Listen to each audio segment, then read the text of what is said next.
Okay, so let's start the session formally.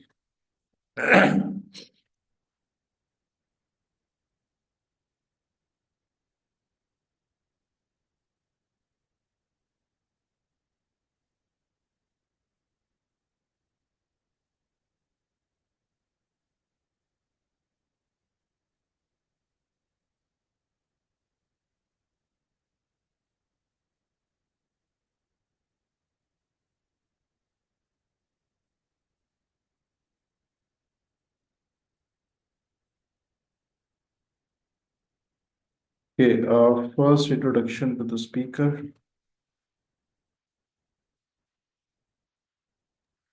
and then introduction to IELTS, brief introduction to IELTS, band requirements, and how to score 7 or above band in IELTS. And the last thing is how to prepare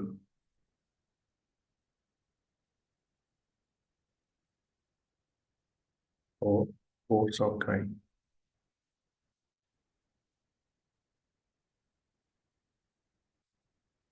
अच्छा जी, most of the participants are अच्छा new students आप में से एक दो के अलावा सारे न्यू स्टूडेंट्स हैं। तो चलें जी स्टार्ट करते हैं। My name is full name is Mohammed याद Aslam. As for my academics are concerned, my last degree is MPhil teaching English as a second language. So I have received this degree from Beacon House National University, Lahore. And my majors are language testing and evaluation.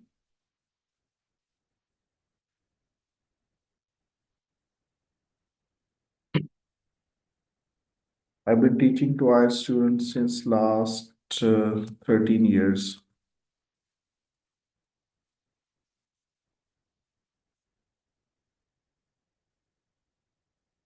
More or less, you may say that 15 years teaching experience. Since 2010, I've been teaching to IELTS students. So approximately 15 years.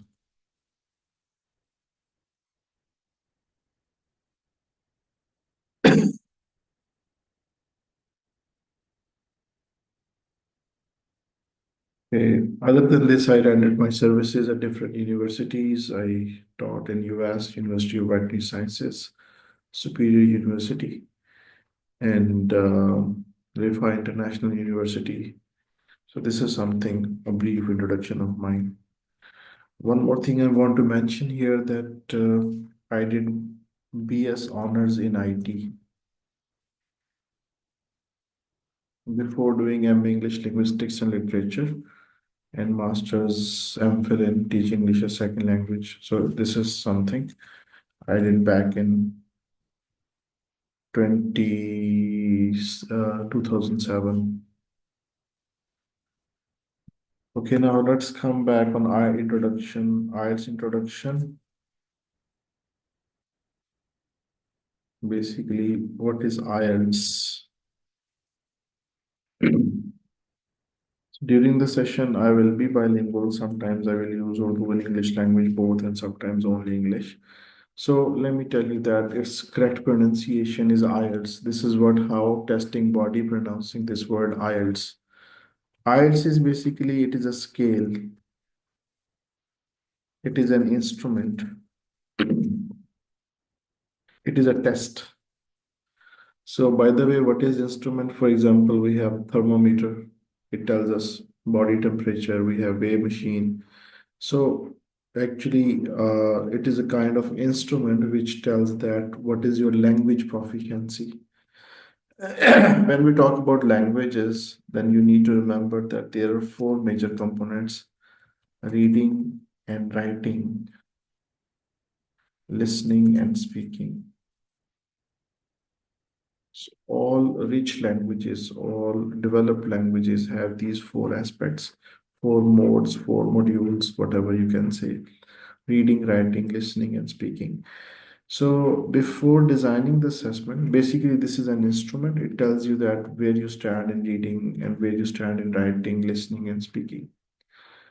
अच्छा, language testing and evaluation के लिए एक चीज़ जो मैं आपको बताना चाहूँगा कि यहाँ पे जो चीज़ इंपॉर्टेंट होती है कि जब भी हमें किसी चीज़ को मेजर करना होता है तो हमें पर्पस बताना होता है कि why we are doing this, why we are designing this instrument. Instrument एक टेक्निकल वर्ड है, मैं यूज़ कर रहा हूँ। बेसिकली दिस इज टेस्ट कह लें, इसको एक स्केल कह लें, ये नापने के लिए, मेजर करने के लिए आपकी जो बेसिकली चीज़ें, ये दिस इज नॉट टेंजिबल।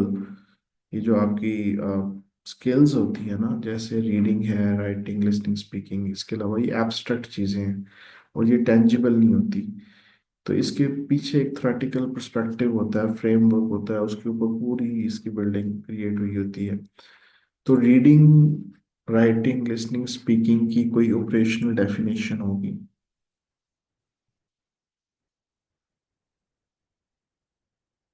और उसको हम लोग कंस्ट्रक्ट कहते हैं। Construct of reading, writing, listening and speaking and so on. अच्छा, ये डेफिनेशन कैसे तैयार होती है? ये तकरीबन आपके तकरीबन 150 ईयर्स, 18 समथिंग से स्टार्ट होता है सिलसिला, और 2025 तक different definitions, different scholars did, they add something into the existing definition or the understanding of reading.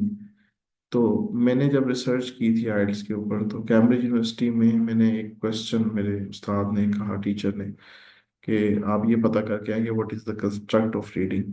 तो आई वाज थिंकिंग एक दो लाइन की डेफिनेशन होगी कि रीडिंग ये होता है, रीडिंग वो होता है, लेकिन उन्होंने मुझे 3 रिसर्च आर्टिकल्स दे सजेस्टेड मी।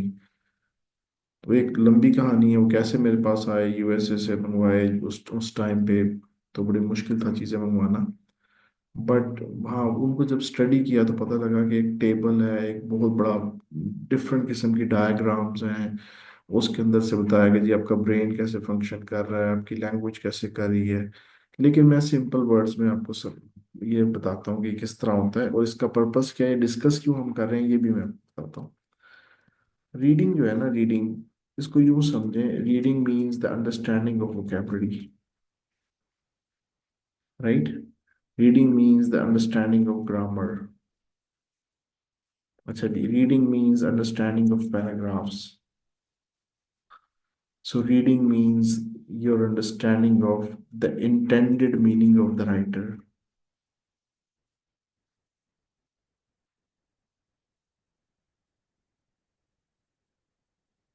अब हमारे पास we have 40 test items. Test items questions को कहते हैं। हमारे पास रीडिंग में 40 क्वेश्चंस हैं और हर क्वेश्चन किसी न किसी चीज को मेजर कर रहा है कि आप वोकेबलरी में कहाँ पे स्टैंड कर रहे हैं, आप ग्रामर में कहाँ पे स्टैंड कर रहे हैं, आपको पैराग्राफिंग आती है, पता है पैराग्राफ्स कैसे लिखते हैं, आपको स्किमिंग का आइडिया है, आपको स्कैनिंग का आइडिया है, आपको कीवर्ड्स का आइडिया है। तो उसके ऊपर उन्होंने डिफरेंट टाइप्स के क्वेश्चन डिजाइन कर लिए। कुछ क्वेश्चंस थे फिल इन द ब्लैंक्स, कुछ क्वेश्चंस आपके पास आ गए जी, ट्रू फॉल्स नॉट गिवन, कुछ आ गए जी list of headings.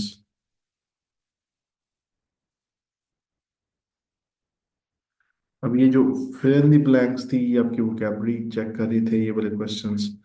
True false not given थे, वो आपका जो इंटेंडेड मीनिंग ऑफ राइटर है कि क्या आप कॉम्प्रिहेंड कर पाते हैं, कितना कॉम्प्रिहेंड कर पाते हैं।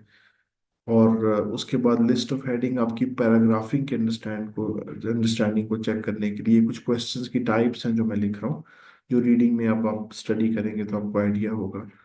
तो इस तरीके से इन्होंने ये टेस्ट डिजाइन किया। इसी तरह रीडिंग, इसी तरह राइटिंग, लिसनिंग और स्पीकिंग। और before 1996 it was it was ELTS, English language testing services. 1996 के बाद ये IELTS बन गया, international English language testing system.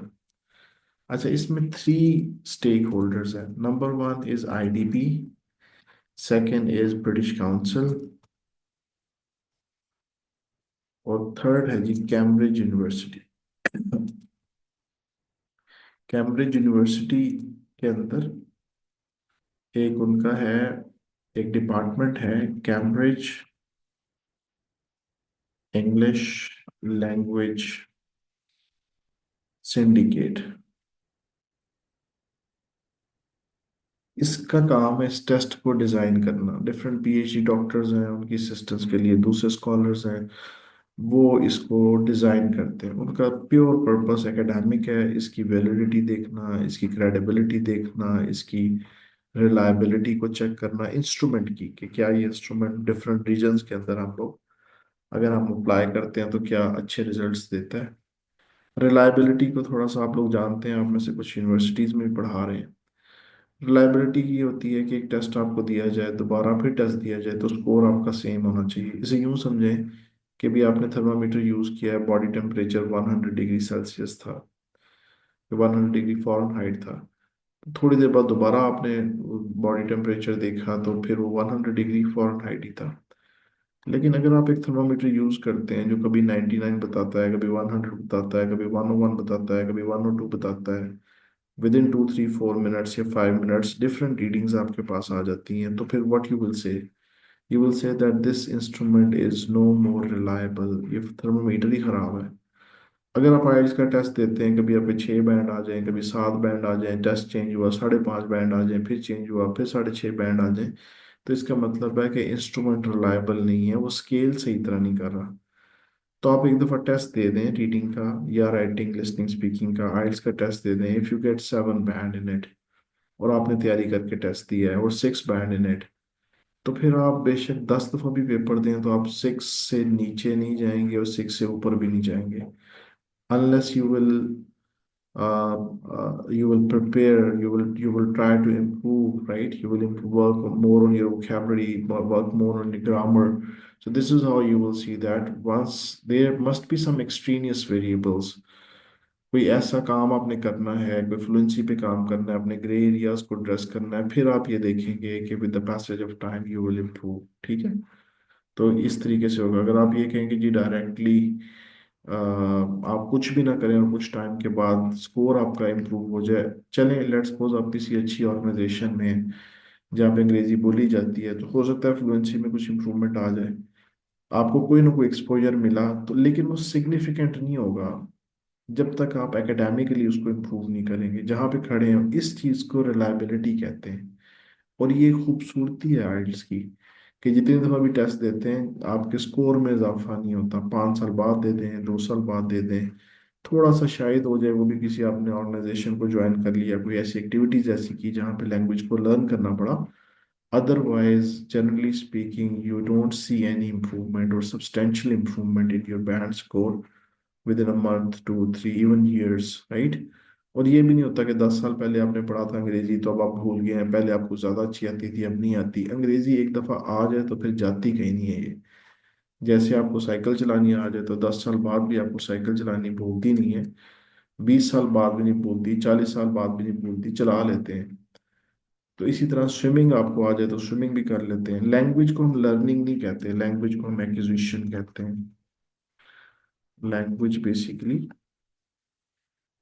Learning का वर्ड बाकी साइंसेस के साथ और चीज़ों के साथ यूज होता है। Learn, this is acquire, you acquire this new system, right? You try to understand that what is by the way, आपने you need to articulate this, आपने बोलना है, लिखना है, क्रिएटिव राइटिंग इसमें इन्वॉल्व होगी। तो मैं बताता हूँ कि किन फैक्टर्स पे हम काम करेंगे, लेकिन ये कुछ जनरल कॉन्सेप्ट्स हैं जो आप अपने ज़हन में बिठा लें। अच्छा जी, अब हम बात करते हैं मजीद। आइल्स के पेपर में, एक आइल्स का एग्जाम है जिसके 4 पेपर हैं, एक टेस्ट है जिसके, अनिला अपना जरा माइक ऑफ करें। अच्छा जी, 4 टेस्ट है। सबसे पहले आपका लिसनिंग का टेस्ट होगा, लिसनिंग के बाद रीडिंग एंड देन राइटिंग, और उसके बाद स्पीकिंग।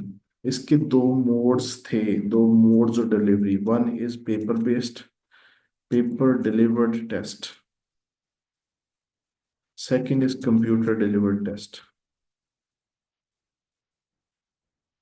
ठीक है ना, पेपर डिलीवर्ड जैसे हमारा वो, अब पाकिस्तान में खत्म हो गया पेपर डिलीवर्ड वाला सिलसिला। अब आपने अपना माइंड बनाना है कि आपने टेस्ट जो सा वो कंप्यूटर डिलीवर्ड, शायद कुछ एक आधा कोई महीना चले कुछ, वो भी यूके भी आई नहीं, सिंपल आइल्स। उसके बाद जो conventional way of taking the assessment था दैट वाज ऑब्सलीट हो गया, अब नहीं पाकिस्तान में यूज होगा। वैसे भी कंप्यूटर डिलीवर आइल्स आसान है, मुश्किल नहीं है, इस वजह से परेशान नहीं होना।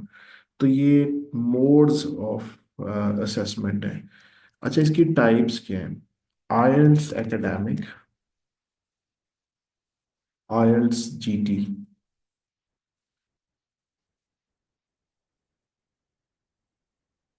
एकेडमिक और जीटी बेसिकली टू टाइप्स हैं। एकेडमिक फॉर दो students who are seeking advanced education from an overseas university, for example from the United Kingdom। से आपने टेस्ट एजुकेशन हासिल करनी है, यूके, यूनाइटेड किंगडम है, ऑस्ट्रेलिया है, उसके अलावा in any of the university where English language is being spoken as a classroom, as a vehicle of classroom, right? So you will speak IELTS, you will take this assessment, IELTS academic. This is for academic purposes. Second is the IELTS GT. This is for immigration or work visa. Now you will ask one question, sir, why this is different? Why there is a difference between these two assessments? तो मैंने आपको शुरू में बात की थी कि जब हमने टेस्ट को डिज़ाइन करना होता है तो हमें ये देखना होता है कि इसके ऑब्जेक्टिव्स क्या हैं। टेस्ट को डिज़ाइन करने से पहले हमें ये अंडरस्टैंड करना होता है कि टेस्ट को हम क्यों डिज़ाइन कर रहे हैं। इसको हम डिज़ाइन करें कि आप यूनिवर्सिटी सेटिंग के अंदर आपको डिफरेंट किस्म की असाइनमेंट्स दी जाएंगी, आपको प्रेजेंटेशंस दी जाएंगी और किताबें दी जाएंगी, आर्टिकल्स दिए जाएंगे और कहा जाएगा कि आपने पढ़ना है, और पढ़ने के बाद आफ्टर 3 डेज आपकी असेसमेंट होगी, या you need to talk on it, might be you need to present on this these topics. So for this reason you have to read something which is academic, university setting के लिए।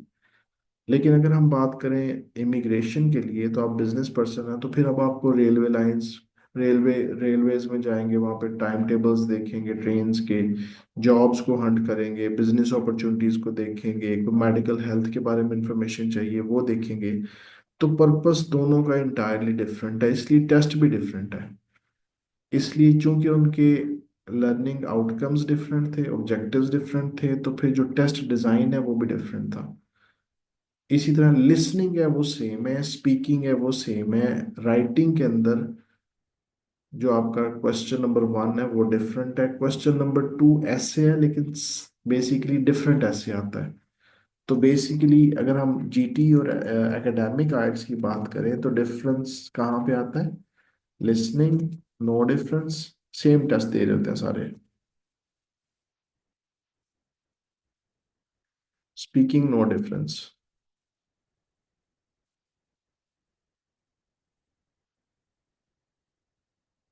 Writing task 1 is different,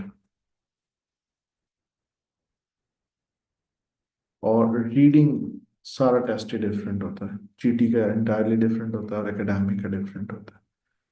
अच्छा जी, वापस आते हैं on these modules.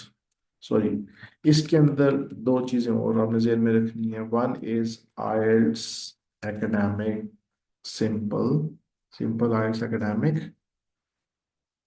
Right, and second is IELTS UKVI academic, and again IELTS GT और IELTS UKVI GT, ये GT UKVI कह लें हम।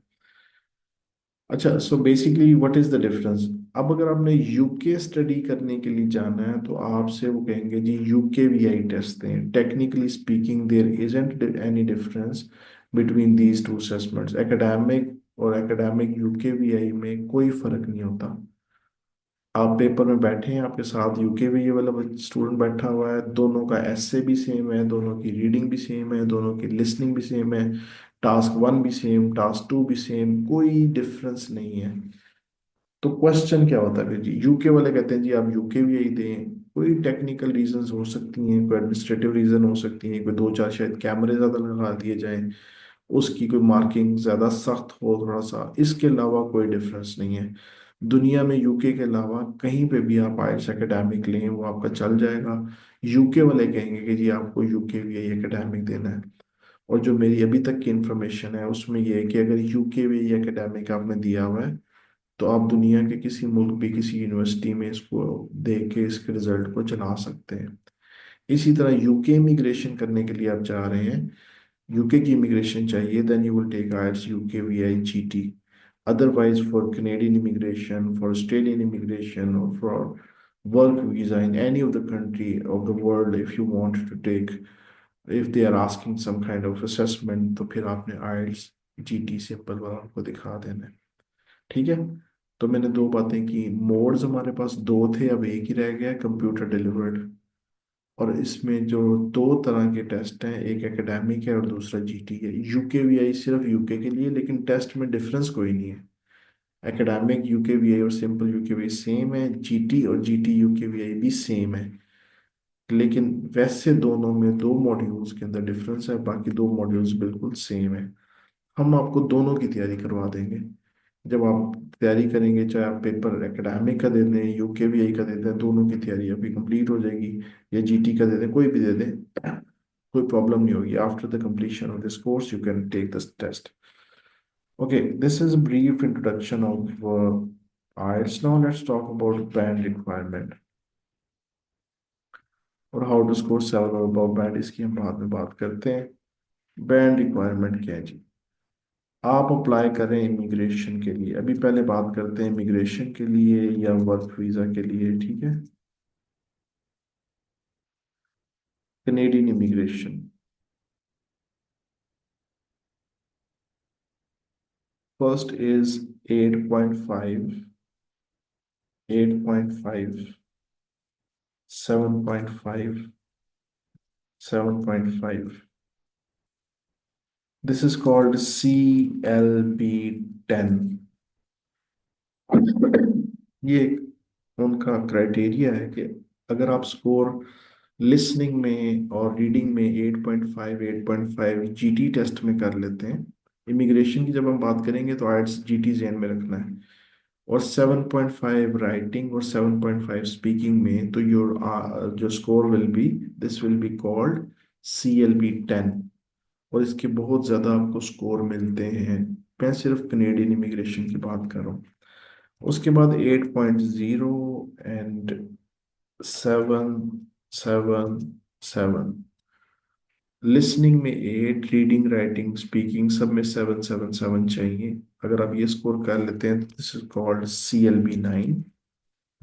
ये भी कनेडियन इमिग्रेशन के लिए जो सबसे ज़्यादा रिक्वायरमेंट है, जो लोग स्ट्रगल कर रहे होते हैं, जिनकी एज 28 से 35, 36 के दरमियान में है और कनाडा जाना चाह रहे हैं, तो आपको CLB 9 चाहिए होता है ज़्यादा स्टूडेंट्स को। ठीक है, पॉलिसीज चेंज होती रहती हैं, स्कोर्स ऊपर नीचे होते रहते हैं। आइल्स का आपको स्कोर मिलता है जो कि आपकी क्वालिफिकेशन के साथ और बाकी चीज़ों के साथ ऐड होके तो टोटल आपका फिर उसमें स्कोर बनता है, आपने पेपर देना होता है। अच्छा, कुछ जगहों पे स्किल वर्कर्स के लिए you need only 6.5 overall. United kingdom के अंदर डिफरेंट किस्म की ऑफर्स वो करते रहते हैं यूके के इमिग्रेशन या उसके लिए सिटीजनशिप के लिए।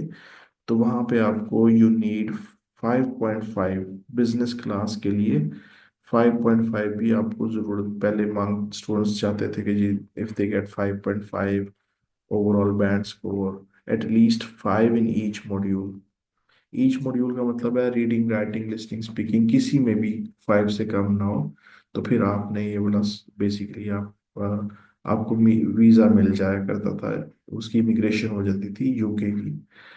और अभी लास्ट ईयर में बहुत ज़्यादा लोग गए हैं, स्किल स्किल वीज़ा तो नहीं था, बेसिकली वर्क वीज़ा था 4.5 बैंड स्कोर पे। उसमें वो अटेंडेंट नहीं होते हॉस्पिटल्स के अंदर जिन्होंने चादरें चुदरें चेंज करनी होती हैं, ड्रिप की जो खाली बोतलें होती हैं वो फेंकनी होती हैं, या मरीज की तीमारदारी करनी होती है, इस तरह के कुछ वीज़े आए थे। तो उसमें 4.5 बैंड स्कोर भी रिक्वायर्ड था।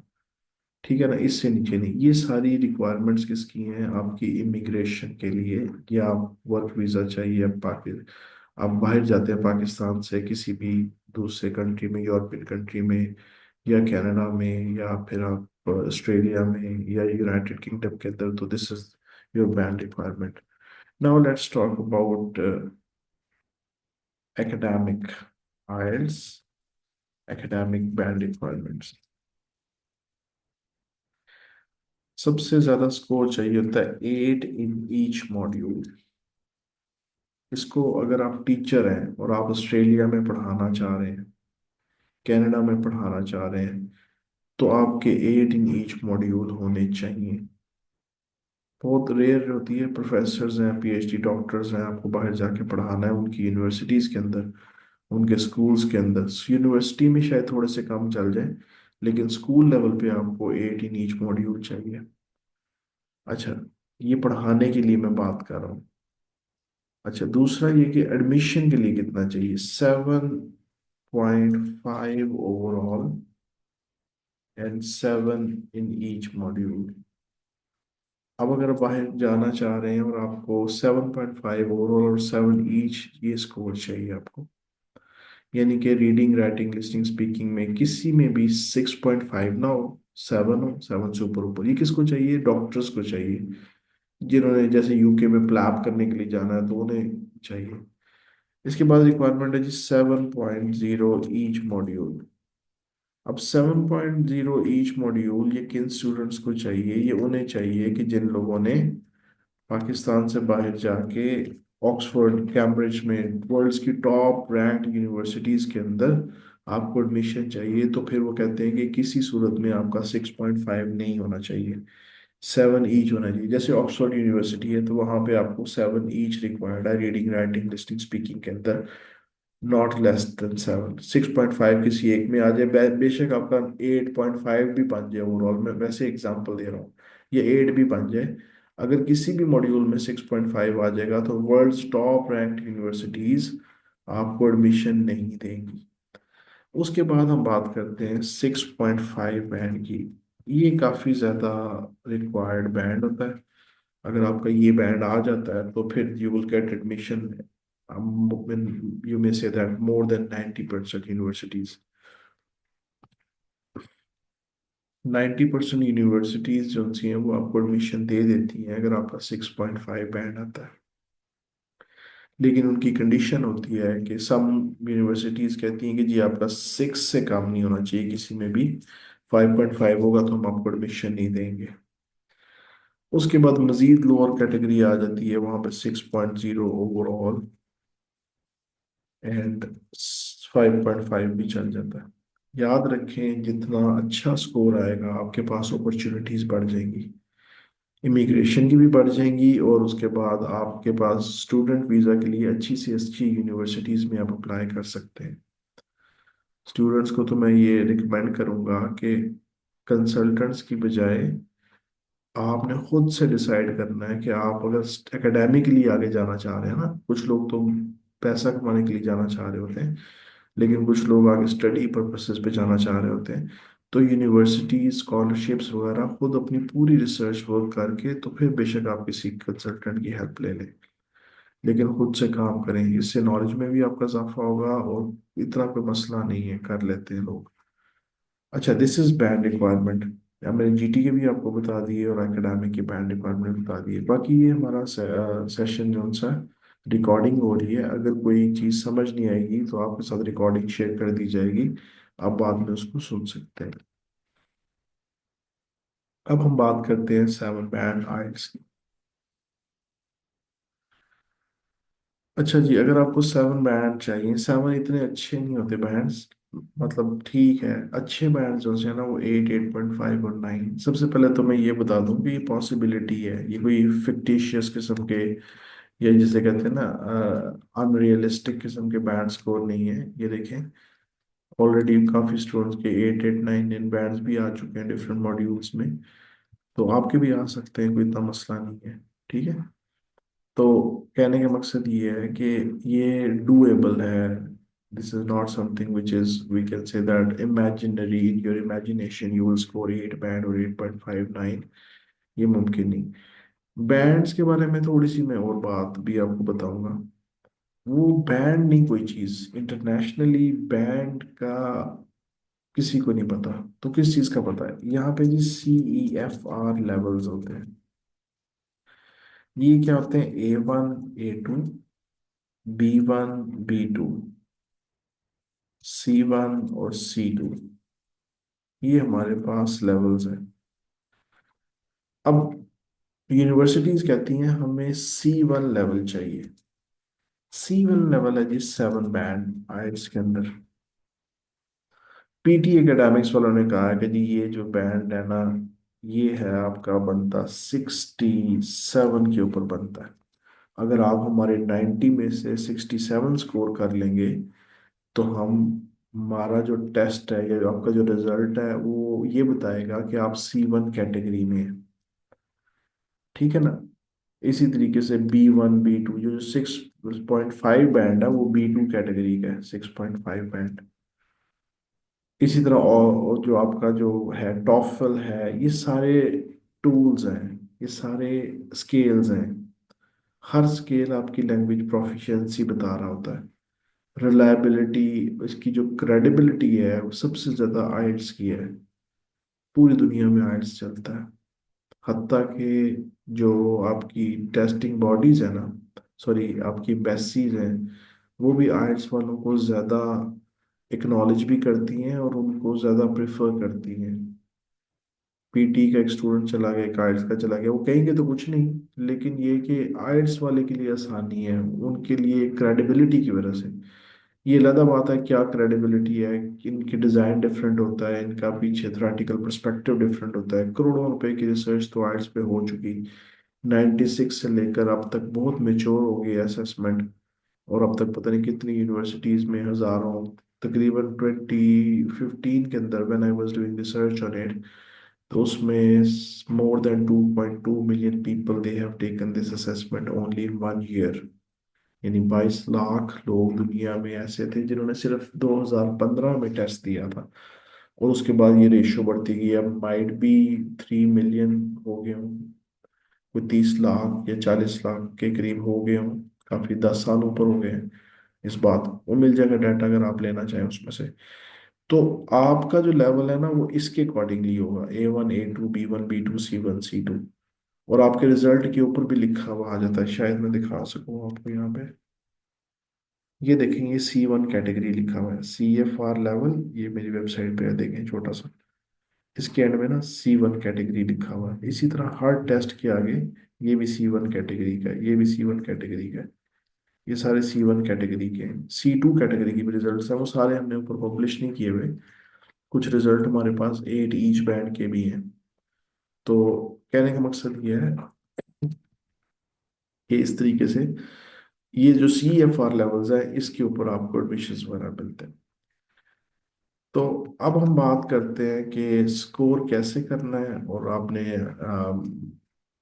मतलब अब प्रिपरेशन कैसे करनी है।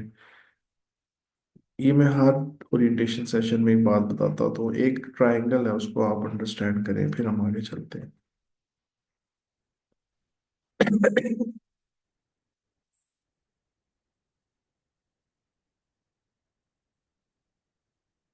ट्रायंगल है जी, इसकी जो टॉप है उसके ऊपर लिखा हुआ है जी फाउंडेशन।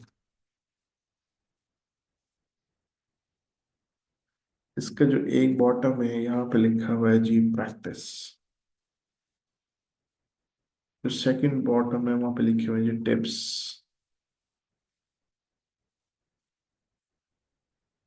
ये दरमियान में है जी, यहाँ पे मैं लिखूंगा वैसे, जो सही वर्ड है वो है जी परसिवेरेंस। परसिवेरेंस और कंसिस्टेंसी ये सिनोनिम्स हैं, लेकिन परसिवेरेंस का मतलब है, पाकिस्तान में ये वर्ड पूरा होता है परसिवेरेंस, कि you are struggling hard, you are consistent despite having difficulties, not only academic difficulties but psychological there is a psychological struggle you are doing. You may say that sometimes financial barriers, sometimes some other family obligations. So these kind of things, or more or less all students they have to face Pakistan में. Time नहीं मिल रहा, नौकरी करनी है, साथ पढ़ना है, बच्चे छोटे छोटे हैं, साथ साथ उनको भी संभालना है और पढ़ना है. ठीक है ना. पैसे कम है, पेपर की फीस जमा करानी है, बाकी करने हैं, पढ़ना है साथ साथ. तो ये चीजें हमने छोड़ना नहीं है. जितने भी सक्सेस है, जिनके 8 777 8 बैंड स्कोर आए हैं हमारे स्टूडेंट्स के, उनमें ये चीज कॉमन थी कि वो कंसिस्टेंट थे. अच्छा, अगर आप फाउंडेशन को छोड़ देते हैं, यानी आपकी ग्रामर की मिस्टेक्स है, आप उनको इम्प्रूव नहीं करते, आपकी वोकेबलरी बड़ी पुअर है, आपके A1 A2 कैटेगरी के सारे वर्ड्स आपको याद है, B1 B2 के हैं, आपको C1 C2 के आते ही नहीं है, आपको पता ही नहीं है वोकेबलरी लिखनी कैसे है, तो फिर आप उसके अलावा प्रपोजिशन के इश्यूज आ रहे हैं. पाकिस्तानी स्टूडेंट्स कॉमे बड़े गलत लगाते हैं, आर्टिकल्स के इशू करते हैं, पैराग्राफी का उन्हें नहीं आइडिया होता कि स्टार्ट कैसे करना है, उसकी टाइप्स कितनी है, सपोर्टिव सेंटेंसेस कैसे हैं. अगर ये बेसिक अंडरस्टैंडिंग, कॉन्सेप्चुअल इश्यूज और बेसिक लैंग्वेज खराब है आपकी, लॉन्ग सेंटेंसेस नहीं लिखे जाते, नहीं पता इंडिपेंडेंट क्लॉज क्या है, नहीं पता डिपेंडेंट क्लॉज क्या है, नहीं पता आपको कि सबऑर्डिनेट कंजंक्शंस में क्या करना, आपने एसेंशियल नॉन एसेंशियल क्लॉजेस कौन सी हैं, बस ऐसे लिखते जा रहे हैं और उसमें से गलतियां हो रही हैं, वैसे भी कॉन्सेप्ट भी नहीं पता और राइटिंग भी इतनी पावरफुल नहीं है, तो फिर आपको स्कोर नहीं आएगा, आप जितनी मर्जी प्रैक्टिस कर लें और जो मर्जी टेक्निक यूज कर लें. दूसरी तरफ आप लेक्चर ले रहे हैं, फाउंडेशन को अंडरस्टैंड कर रहे हैं, आपको समझ आ गई गलतियों की, लेकिन आप प्रैक्टिस नहीं कर रहे. मैं एक बात 2 3 दिन पहले बता रहा था स्टूडेंट्स को कि if you want to improve your language, right, reading को इम्प्रूव कैसे करना है, रीडिंग करके. रीडिंग करेंगे, बाकी बातें बाद में है कि वोकैबुलरी इंप्रूव करनी है, पैराग्राफिंग सीखनी है, लेकिन जो फर्स्ट स्टेप है दैट इज रीडिंग. फ्लुएंसी कैसे इंप्रूव करनी है, स्पीकिंग के जरिए. लेक्चर लेने से तो फ्लुएंसी नहीं इंप्रूव होगी, आपको बोलना पड़ेगा. वोकैबुलरी कैसे उसको यूज करना पड़ेगा सेंटेंसेस के अंदर, सीख के वोकैबुलरी हम अलग से क्लासेस चलेंगी, आपको पता लगेगा इंशाल्लाह ताला जब पढ़ेंगे. तो उसके बाद फिर हम बात करते हैं practice. You need to practice, you need to write every day, you need to read every day, you need to speak every day, you need to interact, you need to be precise in your writing and conversation, right? So you need to consider all these factors before the moment you are preparing yourself, I mean, for IELTS. अच्छा, ये दोनों चीजें अब आ गई हैं, आपकी foundation पे भी है. आपको टेक्निक्स नहीं पता कि किस तरह के क्वेश्चन को कैसे अटेम्प्ट करेंगे तो टाइम सेव होगा. आपको रूब्रिक्स का नहीं पता कि कौन कौन से लफ्ज लिखेंगे, कैसे जुमले लिखेंगे, तो आपका स्कोर जो सा वो 6 7 8 पे जंप कर जाएगा. आप नेचुरल लिख रहे हैं, लेकिन जो एग्जामिनर के हाथ में एक पेपर है जिस पे वो मार्किंग कर रहा है, आपकी मार्किंग क्राइटेरिया का नहीं पता, उसकी टेक्निक्स नहीं पता, तो फिर ये है कि नॉर्मल आपके स्कोर्स आएंगे. आप डिजर्व आ सकते हैं आपके 7.58 बैंड, लेकिन आप 6.5 लेके जाएंगे. You need to be different, in different from other people, right. So जैसे ही आपका कोई टेस्ट पढ़े तो उसको लगेगा यार बड़ा जबरदस्त इसने लिखा हुआ बंदे ने. तो इस वजह से टेक्निक्स को, टिप्स को भी आपने साथ साथ यूज करना है. अगर ये करेंगे तो फिर ही आपकी इम्प्रूवमेंट आएगी. और एक सेकेंड है.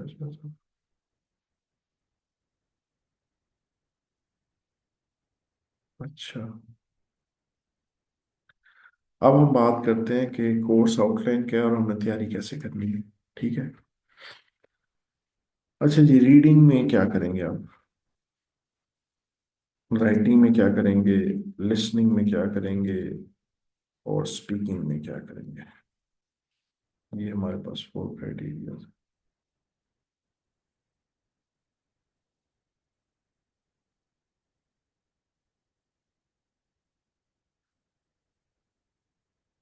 रीडिंग में जो चीज़ें हमने इम्प्रूव करनी है, एक तो रीडिंग के अंदर 3 टाइप्स ऑफ पैसेजेस होते हैं.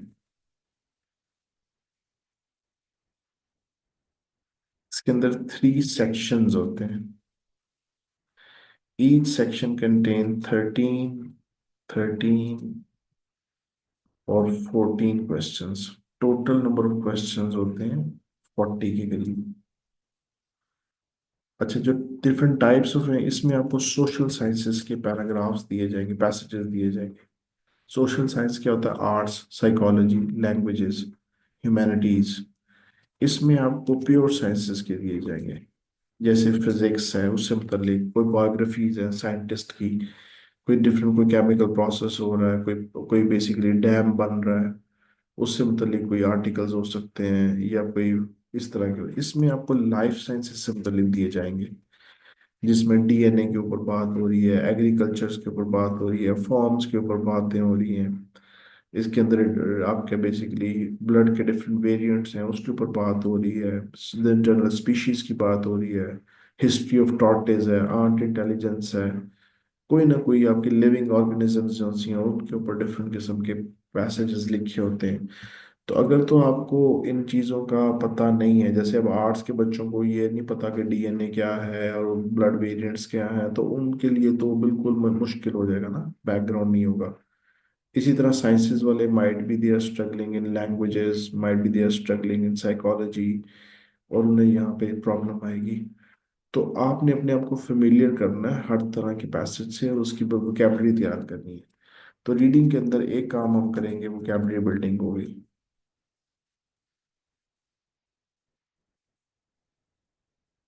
एक यहाँ पे होती है स्कैफोल्डिंग अप्रोच। आप में से मेजोरिटी डॉक्टर है, इंजीनियर है, कोई भी है, आप लोगों से अकेले में एकेडमिक रीडिंग अटेम्प्ट नहीं होगी। अगर होगी तो स्कोर इतने अच्छे नहीं आएंगे। तो मैं आपको रीड करवाऊंगा, एक पैसेज पढ़ूंगा, उसको अटेम्प्ट करवाऊंगा खुद से, उसकी उर्दू ट्रांसलेशन भी करूंगा शुरू में, और आहिस्ता आहिस्ता आहिस्ता मेरी इनपुट कम होती जाएगी और आपकी ज़्यादा होती जाएगी। आहिस्ता आहिस्ता एक पैसेज मैं करूंगा, दो तीन पैसेज आपने फिर साथ से खुद करने होंगे, लेकिन एक सिटिंग में एक पैसेज आप करेंगे। ठीक है ना? इसके अंदर हमने ये भी देखना है कि कीवर्ड्स क्या होते हैं। इसके अंदर हमने देखना है कि पैराग्राफिंग कैसे होती है, उसकी टाइप्स क्या होती हैं। इसमें हमने ये देखना है कि पेपर पैटर्न क्या है, कि जिस डिफरेंट किस्म के जो क्वेश्चंस हैं, जैसे लिस्ट ऑफ हेडिंग को कैसे अटेम्प्ट करना है, बाकी को कैसे करना है। इसमें कीवर्ड्स बहुत इंपॉर्टेंट होते हैं। तो कीवर्ड्स अक्सर स्टूडेंट्स को डे वन से डे एंड तक कीवर्ड्स का ही आइडिया नहीं होता। कीवर्ड्स का नहीं आइडिया होता तो फिर टाइम मैनेजमेंट का बहुत प्रॉब्लम आ जाता है। ठीक है, उसको भी हम लोग साथ साथ अंडरस्टैंड करेंगे, लेकिन ये होगा प्रैक्टिकल के साथ साथ। क्वेश्चंस को अटेम्प्ट करते हुए जाएंगे, आप मेरे साथ ही करेंगे डेली बेसिस पे, फिर आहिस्ता आहिस्ता आहिस्ता आप अकेले हो जाएंगे, फिर आप अकेले करेंगे। और रीडिंग एक ऐसा मॉड्यूल है जिसमें कंसिस्टेंसी रिक्वायर्ड है। रीडिंग के अंदर 2 4 5 7 दिन में, 10 दिन में, 15 दिन में कोई सिग्निफिकेंट इम्प्रूवमेंट नहीं आएगी। जैसे मैंने आपको बताया ना, इसको बॉडी बिल्डिंग के साथ ले जाएं। आप अपना मसल डेवलप करना चाह रहे हैं, आपके जो बॉडी के मसल्स हैं, लेट्स सपोज उसका साइज है 16 इंच है, अब आप उसे 17 इंच करना चाह रहे हैं, या आप उसे 20 इंचेस करना चाह रहे हैं, तो might be after you may say that after the exertion of 15 days or 20 days or 30 days you will get 0.5 more mass you will gain. So 16.5 तो हो सकता है एक महीने के बाद, 20 नहीं हो सकता। एक एवोल्यूशनरी प्रोसेस है। आपका ब्रेन जो कॉग्निटिव प्रोसेसिंग है ना, दिमाग काम कर रहा होता है। लैंग्वेज लर्निंग के अंदर आपको आइंस्टाइन होने की जरूरत नहीं है। इसमें एक एनवायरनमेंट है जिसमें आपने रह के सीखना है, अपने आप को मोटिवेट रखना है, और मुसलसल काम करते जाना है। वक्त गुजरने के साथ साथ आपकी प्रोफिशिएंसी डिफरेंट मॉड्यूल्स में बढ़ती जाएगी।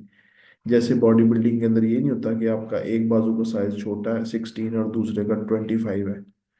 मैं एक एग्जांपल दे रहा हूँ ना, पूरा बॉडी जो चाहिए वो चेंज हो रही होती है। इसी तरह रीडिंग खाली इम्प्रूव नहीं होगी, रीडिंग के साथ राइटिंग भी होगी, लिसनिंग भी होगी, स्पीकिंग भी होगी। जब वोकेबलरी बिल्डिंग होगी तो उसका इम्पैक्ट बाकी सारी जगहों पे भी आएगा। ठीक है, इस चीज़ को भी आपने अपने ज़हन में रखना है। तो ये सारी चीज़ें हम लोग रीडिंग के अंदर सीखेंगे। पैटर्न को सीखेंगे, पैराग्राफिंग को सीखेंगे, डिफरेंट टाइप्स ऑफ क्वेश्चंस को अटेम्प्ट करने की टेक्निक सीखेंगे, और अपना बैकग्राउंड नॉलेज बढ़ाएंगे। बैकग्राउंड नॉलेज बढ़ाने से आपकी परसेप्शन बढ़ती है, आपकी रीजनिंग बढ़ती है। जितनी ज़्यादा इंफॉर्मेशन, जितने ज़्यादा आर्टिकल्स आप अटेम्प्ट करेंगे, आगे आने वाले आर्टिकल्स आपके लिए आसान हो जाएंगे। कुछ कॉमन वर्ड्स हैं, कुछ कॉमन, यहाँ तक एक्सपीरियंस हो जाएगा कि आपको ये आइडिया हो जाएगा कि अभी पढ़ते पढ़ते पता लग जाएगा कि यहाँ पे क्वेश्चन आने लगा है। समझ आएगी बात? तो इन चीज़ों को आपने अपने ज़हन में रखना है। अच्छा जी, आगे चलते हैं। राइटिंग। बचपन में ना वीडियो गेम्स खेला करते थे, तो स्टेज का एक आखिरी जिन होता था जो बड़ा तंग करता था, और उसको जिसने उसको हरा दिया तो वो गेम कंप्लीट कर लेता था। अब तो कंप्यूटर आ गए, शायद अब भी चीज़ें, कंप्यूटर गेम्स भी ऐसी होती होंगी। तो अगर हम 8 ईच की बात करें या 7 और अबव की बात करें, बैंड स्कोर की बात करें, तो जो सबसे ज्यादा चैलेंजिंग मॉड्यूल है वो है राइटिंग मॉड्यूल। कहने को राइटिंग बड़ा आसान है, लेकिन जब इसमें 6.5 से ऊपर स्कोर नहीं आता। मेरे पास 8-8 दफा, 10-10 दफा पेपर दे के लोग आए होते हैं, 5 दफा। अब यहाँ से आप अंदाजा लगाएंगे, 5 टाइम्स पेपर दिए हैं तो तकरीबन 4.5-5 लाख रुपए अपना वेस्ट करके, और कितनी दफा एग्जाम अटेम्प्ट करके वो 8777 लेना चाह रहे होते हैं, उसके बाद वो आते हैं, राइटिंग नहीं होती। अगर हम स्टैटिस्टिकल डेटा देखें तो 100 फेलियर्स में से 95 फेलियर्स ऐसे हैं जो राइटिंग में 6.5 की वजह से हुए होते हैं। यानी कि हो सकता है कि आपके 8777 बैंड या 7 ईच नहीं आ रहे, तो उसमें किस राइटिंग में आपके आगे रीडिंग में ना आए, लेकिन ऐसे केसेस सिर्फ 5% है। 95% केसेस हैं कि सब में आ गए, इवन 8-8 आ गए, लेकिन राइटिंग में 6.5 आ गए। उसकी मल्टीपल रीजंस हैं, क्या हमारा करिकुलम है, एजुकेशन सिस्टम क्या है, ये एक अलग डिस्कशन है। लेकिन ये कि जो आपको डेटा मैं बता रहा हूँ उसमें ये हम देखेंगे। तो राइटिंग में जब एनालिसिस किया, डिस्कोर्स एनालिसिस, तो पता लगा कि जो पाकिस्तानी स्टूडेंट्स हैं ना, एक तो वो लॉन्ग सेंटेंसेस नहीं लिखते। दूसरा,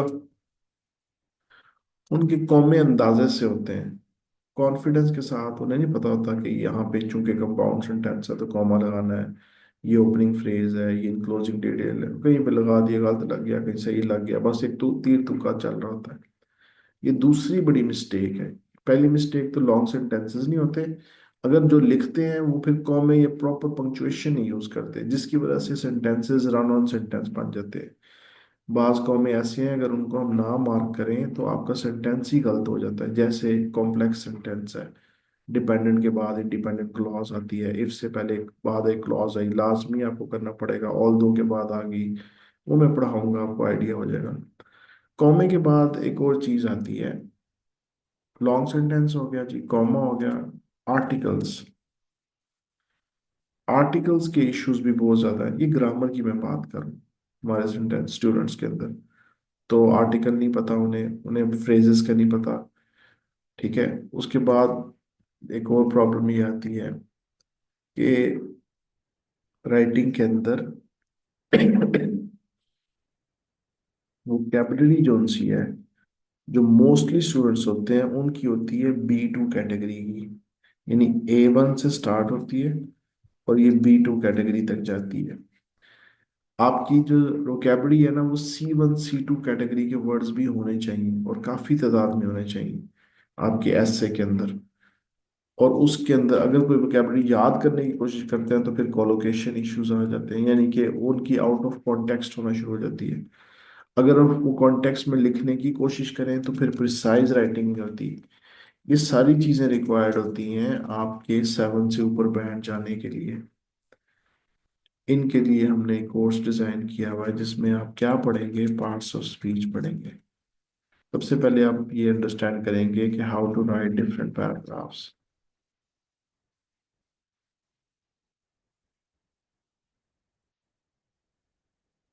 फर्स्ट पैराग्राफ कैसे लिखना है, सेकंड कैसे, थर्ड कैसे, फोर्थ कैसे, ये चीज़ आपने सबसे पहले करनी है।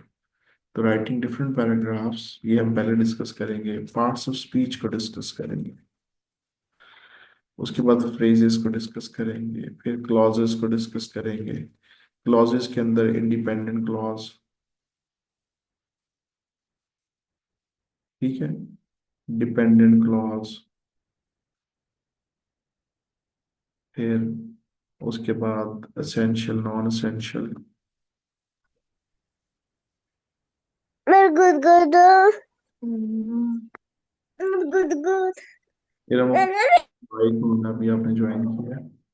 अच्छा जी, एसेंशियल नॉन एसेंशियल क्लॉज, ठीक है, डिपेंडेंट क्लॉज, इंडिपेंडेंट क्लॉज। उसके अलावा फिर हमने आ जाना है कंपाउंड सेंटेंसेस के ऊपर।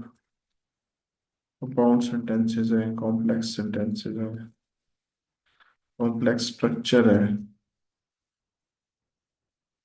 ठीक है। उसके बाद कॉम्प्लेक्स कंपाउंड सेंटेंसेस हैं।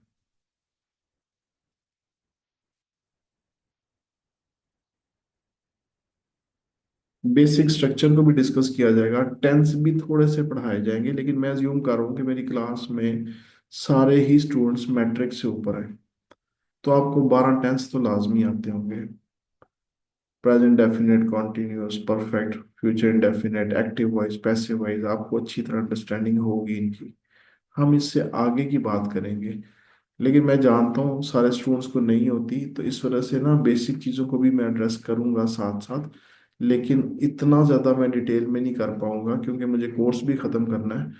तो जो मैं चीज़ बताऊं उसकी प्रैक्टिस आपको खुद से करनी पड़ेगी। मैं पॉइंट आउट कर दूंगा कि ये एरिया आपकी राइटिंग में ख़राब है, बेसिक चीज़ों में से। तो जिनकी वो बेसिक्स ख़राब है, एडवांस तो मैं सारी पढ़ाऊंगा आपको, और बेसिक्स भी पढ़ाऊंगा। लेकिन ये नहीं कि वैसे तो फिर ये होना चाहिए कि मैं एक सिर्फ इंडिपेंडेंट क्लास को पकड़ूं और पूरा महीना हमारा इसी पे चलता रहे, जब तक आपको अच्छी तरह ना आ जाए। एक प्रेजेंट डेफिनेट टेंस अगर आपका खराब है तो तकरीबन 500 सेंटेंसेस बनाने पड़ेंगे आपको उस पर मास्टरी हासिल करने के लिए। अब वो 500 नहीं मैं बनवा सकता, तरीका बता दूंगा आपको, वो आपने करना होगा। ये थोड़ा सा यहाँ पे प्रॉब्लम आएगी, बाकी कंपाउंड कॉम्प्लेक्स ये वो, यानी एडवांस लेवल पे जो आपकी कॉन्सेप्चुअल इश्यूज हैं वो सारे ठीक हो जाएंगे। प्रैक्टिस आपको करनी पड़ेगी बेसिक्स इंफॉर्मेशन की, ठीक है। अच्छा, उसके बाद फिर वोकेबलरी जो सी है ना, ये मेरे नज़दीक, मुझसे कोई पूछे ना सर आइल्स क्या है, हम बात करें 8 ईच बैंड की, या 7 से चले 7 ईच की कर लें। आइल्स क्या है तो मैं कहूँगा राइटिंग। कोई मुझे कहे सर राइटिंग क्या है तो मैं कहूँगा वोकेबलरी। कोई कहे सर एक वर्ड में बताएं वोकेबलरी क्या है तो मैं कहूँगा जी कोलोकेशन। ये ग्रामर वगैरह मैं आपको सिखा दूंगा, उसका कोई इशू नहीं है। और जो इंट्रिंसिकली मोटिवेटेड है कि हमने सीखना है काम करना, उनको तो कोई मसला ही नहीं है। सिर्फ एक प्रॉब्लम आएगी कि वोकेबलरी भी हमारी आधे घंटे की क्लास होगी, लेकिन it takes time. Over the night you can not get on. Vocabulary समझे एक बोतल है, एक बॉटल है जिसका छोटा सा क्रिएटर है, दहाना जो उसका मुंह होता है ना वो छोटा है। अब आपका बाहर पानी है बहुत ज्यादा, आप उसमें डालना है, और डाल सकते भी हैं, लेकिन मजबूरी ये है कि एक एक दो दो लफ्ज आपके आहिस्ता आहिस्ता थोड़ा थोड़ा पानी जाएगा, यकदम आप उसको पानी से नहीं भर सकते। यही हाल हमारे ब्रेन का है कि हम वर्ड सीख तो काफी ज्यादा सकते हैं, लेकिन ये कि उसमें आते थोड़े थोड़े रोज की बुनियाद पे दो तीन चार वर्ड्स, दो तीन चार वर्ड्स, इससे ज्यादा नहीं आते। आते हैं फिर उसकी एप्लीकेशन लेयर होती है ना, लर्निंग के अंदर आपको पहले उसके अंदर मेमोरी मेमोराइजिंग होती है, फिर अंडरस्टैंडिंग होती है, फिर एप्लीकेशन होती है। Applications mean that you can easily use those words in your writing and speaking, right? अच्छा, उसके अलावा मिस सफ़ा है, वो आपको फिर स्पीकिंग करवाएंगी। लिसनिंग जो सी है उसके इतने ज़्यादा मुश्किल नहीं है, दो तीन चार लेक्चर्स हैं, उसके बाद प्रैक्टिस डेली होती रहेगी। मिस हिरा जो सी है वो आपको लिसनिंग करवाएंगी। बट ये कि वो लिसनिंग में प्रैक्टिस ज़्यादा है, टेक्निक्स कम है, और उसमें ऐसा सच नहीं। जैसे जैसे आपकी वोकेबलरी बढ़ती जाएगी, जैसे जैसे आपकी स्पीकिंग और बाकी चीज़ें बढ़ती जाएंगी, लिसनिंग में भी स्कोर बढ़ जाएगा। लिसनिंग में कई स्टूडेंट्स हैं जिन्होंने 9 आउट ऑफ 9 लिया हुआ है। मुश्किल तो कोई भी नहीं है, मैं एक वर्ड यूज करता हूँ, चैलेंजिंग है। राइटिंग थोड़ा सा चैलेंजिंग है, और सबसे जल्दी जो इम्प्रूव होने वाली है ना वो लिसनिंग है। अगर आप अभी 6.5 या 6 या 5.5 पे भी खड़े हैं, तो विद इन 2 मंथ्स आप उसको 8, 8.5 पे लेके जा सकते हैं लिसनिंग को। तो लिसनिंग का कोई ऐसा जितना मसला नहीं है। अच्छा, स्पीकिंग के अंदर क्या होगा जी? मैडम महल सफा आ गई हैं क्लास में? जी अस्सलाम वालेकुम सर। वालेकुम सलाम जी। मैडम प्लीज अपना स्पीकिंग के बारे में थोड़ा सा गाइड कर दें स्टूडेंट्स को। ओके। अस्सलाम वालेकुम students. This is Safa Iqbal here and I will be with you for speaking session. Okay, let me share the screen first.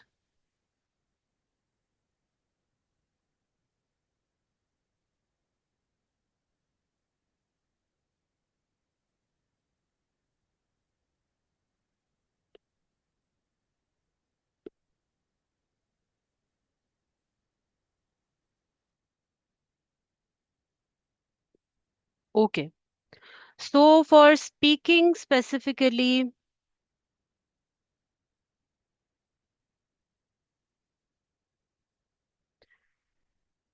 it will be the test which you have to give on a separate day as compared to the other three modules. Okay, तो speaking का एक अलग दिन test होगा or there will be a room in which there will be one examiner in front of you and you have to give the answers with fluency and with like you have to take care of other different things वो भी हम discuss करते हैं what are those. Other than that, if I talk about speaking specifically, either it is going to be a face-to-face interaction. Secondly, it might be a Zoom meeting. So it depends on your luck, whatsoever you are going to get. Okay, so on the day of the test, you get to know that either it's a Zoom meeting या फिर वो face-to-face interaction होगा. So for speaking, actually there are three parts. Okay, so part one. If I talk about part one, उससे पहले भी zero part कुछ teachers कहते हैं explanation के लिए. In that part, there is actually the introduction of the examiner to you people. Okay, on the day of the test. So examiner will tell about his or her name, date, time.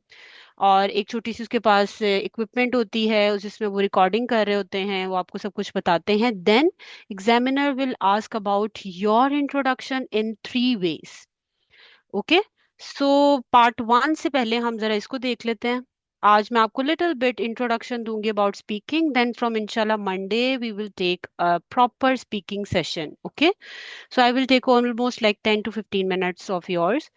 So part one से पहले भी अगर हम देख लें तो आपका intro वो पूछ सकते हैं डिफरेंट मेथड्स के मुताबिक.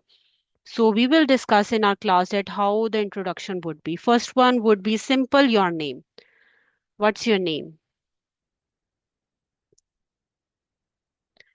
ओके, सेकंड मेथड ये हो सकता है कि वन वन नेम से रिलेटेड लाइक योर इंट्रोडक्शन से related one by one questions हो सकते हैं. Like for example, what's your name, how may I address you, what's the meaning of your name, who gave you this name, do you like your name. So there are like multiple questions regarding your name. Okay, so this is the second type of introduction. Third one is examiner can ask from you that introduce yourself.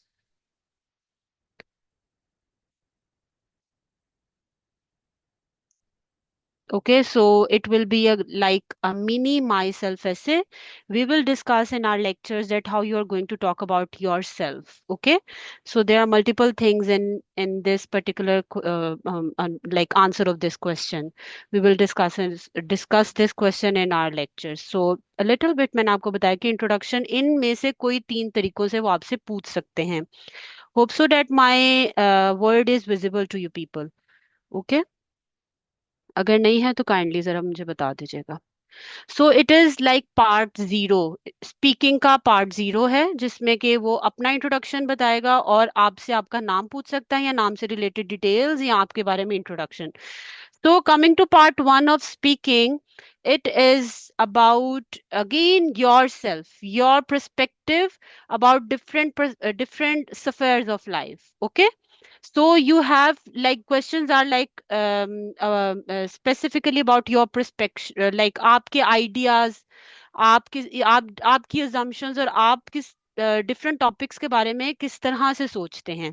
Specifically in part one it is about your likes and dislikes.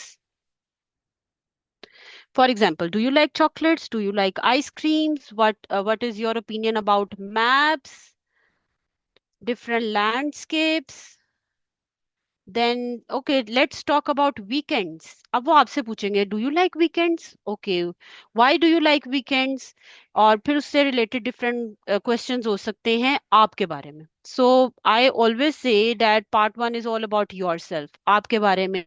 आपसे आपकी राय पूछी जाएगी different topics के बारे में।